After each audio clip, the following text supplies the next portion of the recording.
President Obama is on his final tour of Europe. He's been saying he thinks he did a pretty good job of running America and its economy. Roll tape.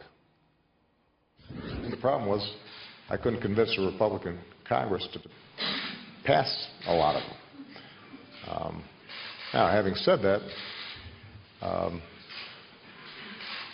people seem to think I did a pretty good job. And so there is this mismatch, I think, between frustration and anger. Perhaps the view of the American people was that you just need to shake things up.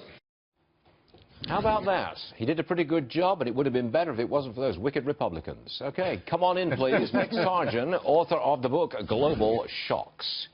Is the president, you're an economist. Yes. All right, is the president leaving America's economy in good shape? I would say it's ho-hum. We're growing at 2%, well below the trend. But I think, Stuart, my take on why did they lose, it's really two economies. If you're college educated, you work in New York City or a big metropolis, it's not so bad. You got lower interest rates, your financial assets went up, your home prices went up. So the people who are frustrated are those that got forgotten. A lot of blue-collar workers, and I was living in Ohio. A lot of people in the rural land, they're saying, what about me? Now, would it be true to say that the top 20% of income earners, they're doing just fine?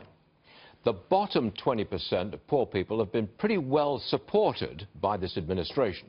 It's the people in the middle, the 60% of middle America. They're the ones who are pinched.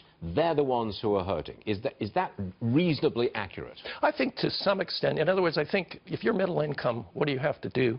Mom and dad both have to work to make up for less pay increases than they used to get. So I think that's put more strain on them. But I also do think some of the people at the bottom of the social ladder are hurting, but they are subject to at least getting transfer payments, welfare payments. Okay.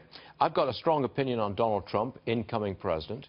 I say that he's going to really juice the economy with tax cuts, putting a lot more money into private hands to get out there and spend. And I also think he will be a big spender of government money, whether it's on infrastructure or something else.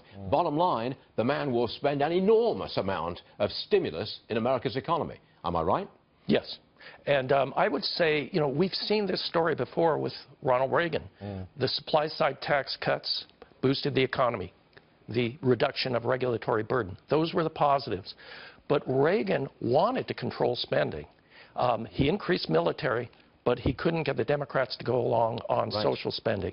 So we wound up with outside budget deficits. And that's, I think, the challenge that Trump will face. But the problem is this time around, he can get his way with Congress because it's still Republican, thoroughly Republican. But I don't think he wants to cut spending. I think he wants to spend money.